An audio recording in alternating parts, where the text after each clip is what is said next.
Among all the superpowers a man could possess, Stan Lee had the most extraordinary one: the talent to entertain. Millions of comic book connoisseurs around the world are mourning the death of the father of Spider-Man, Fantastic Four, Black Panther, and many other beloved action heroes. A man who possessed great humor and an unwavering spirit, the editor-in-chief of the iconic Marvel Comics, Stanley Martin Lieber, died at the age of 95 on November 12th, just after he was rushed to the Cedars-Sinai Medical Center.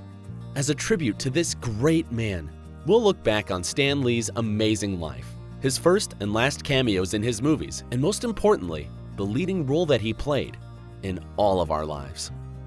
Stanley Lieber was born in 1922 in Upper Manhattan. It's hard to believe, but while his peers happily immersed themselves in comics, young Stanley preferred the old classics of Mark Twain, Edgar Rice Burroughs, Arthur Conan Doyle, and many others, and spent a lot of his time at the movies. His imagination was his only salvation from his gloomy reality. The Great Depression left his father perpetually unemployed. He had loving parents, but he still grew up feeling lonely. After finishing high school, Stanley was looking for a full-time job when his uncle, who worked for Timely Comics, told him that he needed an assistant. Publisher, the Goodman Company, did not take comic books seriously at the time, and they gave the 18-year-old boy free rein when the infamous creators of Captain America left the company. Stanley had no idea that this day and all of his following actions and dreams would change the face of the industry forever, as he engraved his new moniker Stan Lee. At that time, people were diminishing the value of comic books and the people who created them. Stanley recalled that the conversations at parties would often leave him embarrassed when people walked away after finding out about his craft. But there was one special person who did not walk away. She stayed with him for 70 years. Stan would often make small drawings when he was a little boy, and his female characters would always have the same face. The moment he opened the door and saw Joan, he recognized the face he was drawing all his life. Bewildered and mesmerized, all he could say was, "Hello, I think I'm going to fall in love with you." And the rest is history. In the 1950s, though Stan had his lovely wife by his side, the working environment at the time left much to be desired. Comic books were going through a really dark time. And we literally mean dark, because most of them were centered around brutal plots that included a lot of violent crime. Due to this, there was a newly introduced comic code, which approved of Marvel Comics as safe. Unfortunately, this also had them turning out pretty boring, and the man who was bored the most was Stan Lee.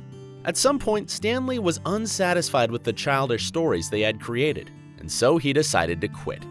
How wonderful that he didn't give up, but instead created something that he, an adult, would love to read. Timely needed a hero to rescue it, and Stan Lee went ahead and co-created 4 of them.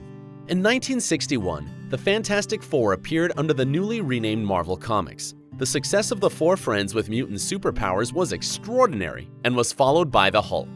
Marvel Comics entered the Silver Age of comics, with millions of copies sold at that time. That was when Stan Lee created what is, in our opinion, his most iconic character, Spider-Man. As Stan said, "I never thought that Spider-Man would become the worldwide icon that he is. I just hoped the books would sell and I'd keep my job." His characters became a hit. They had superpowers, but they were also human. They got hangry, they got tired, they had family problems. They were just like us. Stan became the king of the comic world, creating new superheroes like Iron Man, Doctor Strange, Thor, and other beloved sensations. And yet, there was one thing that left Lee unsatisfied. Comics seemed to lack prestige. Stan Lee spent the next 20 years trying to prove that comics are also an art form that deserve respect. His decision to bring the Marvel Universe to Hollywood was a turning point for the whole industry. Marvel films were born, and they captivated millions of teens and adults who were glued to their TV screens on Saturday mornings and to the big screen whenever they went to the movies. Stan Lee made his first official appearance on a made-for-television film alongside his own characters in The Trial of the Incredible Hulk in 1989. But his last cameo appearance is still yet to come. Although Marvel still hasn't confirmed it, sources say that Stan managed to do several cameos before his passing. We hope to see the legend back on screen at least one more time. His own words proved to be the best description of his life. You know, I guess one person can make a difference. Enough said.